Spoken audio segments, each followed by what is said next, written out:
Depuis quelques semaines, la réouverture des écoles et des établissements est une urgence sociale. C'est aussi un impératif éducatif. Faut-il le rappeler, l'école est bonne pour tous les enfants et en période de crise, peut-être encore plus qu'en période ordinaire. Je voudrais d'abord remercier l'ensemble des personnels de l'Éducation nationale ainsi que les élus qui ont beaucoup travaillé depuis le 11 mai pour arriver à ce début de réouverture qui a eu lieu à partir de ce moment-là, et notamment s'agissant des collèges aussi pour les départements verts. Depuis le 11 mai, la priorité est toujours la même, c'est garantir la sécurité des personnels et des élèves. C'est pourquoi nous avons un protocole sanitaire très rigoureux. Nous l'avons mis en place pour donner les garanties de santé à tous, les élèves bien sûr, mais aussi les adultes, et afin donc de rassurer aussi l'ensemble du pays et de permettre ce retour progressif souhaité par le Président de la République et le Premier ministre. La méthode suivie est toujours la même. C'est celle du pragmatisme, c'est aussi celle de l'esprit collectif. Nous avons donc travaillé avec les élus qui ont été étroitement associés à la réouverture des écoles. Nous avons travaillé évidemment avec les personnels et nous avons d'ailleurs permis que les plus fragiles puissent continuer à être au télétravail.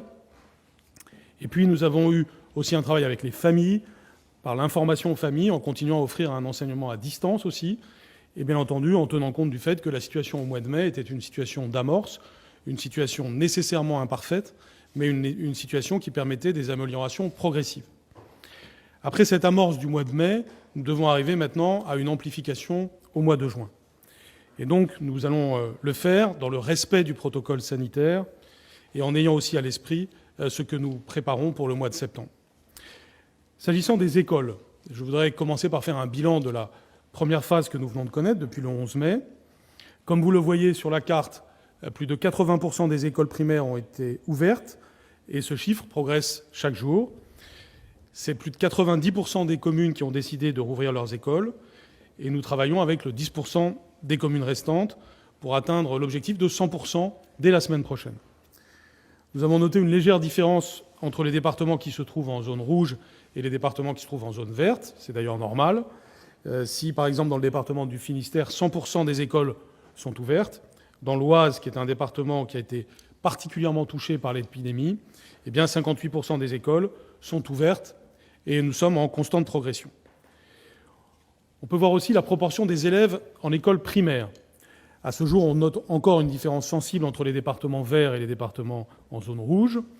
Certains départements ont accueilli peu d'élèves, d'autres ont pu immédiatement en accueillir plus de la moitié. Il est évident que nous allons aller vers la hausse dans l'ensemble des départements. Le chiffre de 22% d'élèves ne traduit pas le fait qu'il y a plus d'élèves qui ont retrouvé l'école, puisque, bien entendu, il y a des rotations. Par exemple, à Bordeaux, c'est près de 60% des enfants qui sont retournés en classe depuis le 11 mai. En réalité, nous devons aussi aller chercher les élèves qui en ont le plus besoin. C'est notre priorité, c'est une priorité sociale et une priorité éducative. Et c'est notamment le travail des enseignants, mais aussi avec l'ensemble des partenaires, pour aller chercher ces enfants, ces élèves qui ont le plus besoin de l'école et qui parfois n'y sont pas encore allés. Dans la phase 2, celle qui s'ouvre à partir du 2 juin, toutes les écoles seront ouvertes. Et donc les dernières communes qui n'ont pas encore ouvertes ouvriront. Toutes les familles qui le souhaitent doivent pouvoir scolariser leurs enfants, au moins sur une partie de la semaine. Comme les règles sanitaires restent en vigueur, avec des contraintes qui, nous le savons tous, sont fortes, il y aura toujours des groupes de 15 élèves maximum. Mais il est indispensable de proposer un accueil complémentaire aux familles. C'est pourquoi nous développons particulièrement au mois de juin le programme Sport, Santé et Culture Civisme, qui doit permettre d'avoir des activités notamment sportives et culturelles, mais aussi d'éducation à la santé et d'éducation civique, conçues avec les communes, avec un financement de l'État pour soutenir les communes. Et nous signons de plus en plus de conventions pour cela, de façon à ce que cela se déploie pleinement au mois de juin. En d'autres termes, les élèves peuvent être soit en classe, en petits groupes, soit dans ce type d'activité, notamment quand les parents doivent travailler. Bien entendu, c'est là aussi un développement progressif. Tout ne sera pas parfait du jour au lendemain. Ce qui est important, c'est de progresser. Si je parle maintenant des collèges, là aussi on peut faire un premier bilan de la phase 1, qui est très courte s'agissant des collèges. Comme vous le savez, nous avons ouvert depuis plus d'une semaine les collèges en zone verte. Ils l'ont été à 95,5%. De nouveau, je veux remercier à la fois les professeurs, les personnels et les élus pour leur volontarisme qui a permis ce succès. Nous avons aussi des données sur les proportions d'élèves de collège. Seuls les élèves de 6e et de 5e étaient retournés dans les collèges de zone verte. Cela représente 28% des collégiens. Ce chiffre, là encore, constitue un tremplin pour une ouverture plus large que je vais maintenant annoncer. S'agissant donc de la phase 2, ce qui va arriver au collège à partir du 2 juin, l'ensemble des collèges vont désormais ouvrir, que ce soit en zone verte ou en zone orange. En zone verte, cela signifie donc que l'on ajoute la 4e et la 3e, après la 6e et la 5e qui ont déjà ouvert. Donc l'ensemble des classes sont ouvertes en zone verte. En zone orange, nous allons accueillir en priorité les élèves de 6e et de 5e. Et si les conditions matérielles sont réunies, les élèves des autres niveaux pourront ensuite être accueillis. Nous regarderons évidemment cela cas par cas. Comme vous le savez, aussi bien au mois de juin qu'au mois de mai, nous devons avoir beaucoup de souplesse en regardant ce qui se passe sur le terrain. Le protocole sanitaire est maintenu pour les collèges aussi, bien sûr, et donc nous aurons des systèmes d'alternance. Et là aussi, le système sport, santé, culture, civisme que j'évoquais tout à l'heure peut s'appliquer pour les élèves des collèges. Avant d'aborder la question des lycées, je voudrais faire un point rapide sur la reprise de la scolarité des enfants en situation de handicap. Ils ont fait partie de nos premières priorités. Nous y avons travaillé beaucoup avec Sophie Cluzel, en charge de ce secteur, et 80% des ULIS, donc les unités spécialisées pour les élèves en situation de handicap, ont pu rouvrir dans les écoles et dans les collèges. Cela signifie qu'entre 20% et 50% des élèves ont pu y être accueillis en présence. C'est évidemment un progrès important, ça n'est pas suffisant et nous voulons aller plus loin, et nous avons ce sujet au cœur de nos priorités. Comme partout, notre objectif est donc d'arriver à ce que dès la semaine prochaine, 100% des ULIS soient ouvertes. Enfin, je voudrais parler des lycées, en commençant par dire que notre première priorité, c'est les lycées professionnels. Ils sont au cœur de notre attention, d'abord parce qu'il y a plus de décrochage en lycée professionnel, et ensuite parce qu'il y a des besoins particuliers en ce mois de juin. Si je fais un point sur la situation donc à partir du 2 juin, l'ensemble des lycées vont ouvrir avec un protocole sanitaire qui est le même que pour celui des collèges.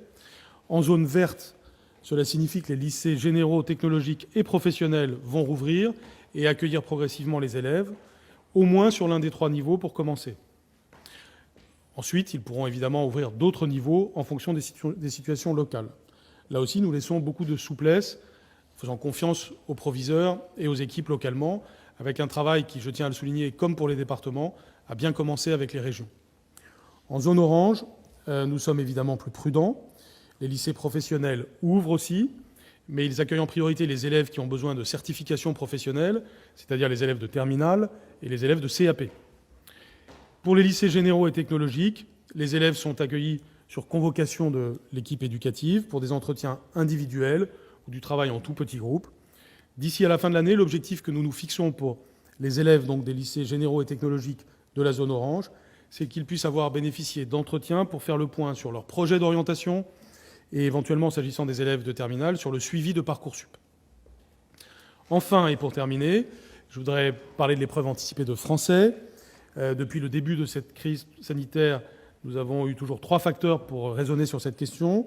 La sécurité sanitaire des personnels et des élèves, la bienveillance vis-à-vis de chaque élève, nous ne voulons léser personne, et maintenir l'exigence de nos enseignements et de nos examens. Ce sont ces critères qui m'ont déjà conduit à aménager les épreuves du baccalauréat. Et ce sont les mêmes critères qui nous conduisent aujourd'hui à prendre une décision sur l'épreuve orale de français. Et j'avais indiqué que c'était en cette fin de semaine que nous pourrions prendre cette décision. Nous nous sommes donné le temps qui était nécessaire, en étant attachés au fait que les élèves travaillent le plus longtemps possible ces textes qui sont importants. Je rappelle que l'oral est une compétence indispensable à la réussite personnelle et professionnelle et qu'elle est au cœur de la réforme du baccalauréat. Et que la littérature est une discipline majeure pour la formation de l'esprit humain. Nous devons veiller à ce que, donc, en toutes circonstances, la continuité des apprentissages et des examens soit garantie. J'ai consulté une nouvelle fois les fédérations de parents, les organisations syndicales. J'ai présidé hier le Conseil national de la vie lycéenne. Je veux remercier tout particulièrement les lycéens et leurs représentants qui ont été très nombreux à participer. J'ai entendu leurs inquiétudes face à une situation exceptionnelle qui a entraîné une inégale préparation. Nous entendons donc l'argument qui considère que l'évaluation la plus juste des connaissances des élèves en français est de prendre en compte les notes des 2 premiers trimestres de l'année. Et donc, par conséquent, l'épreuve orale de français sera validée par le contrôle continu. C'est un acte de profonde confiance dans le travail réalisé par les professeurs et aussi dans le travail réalisé par les élèves.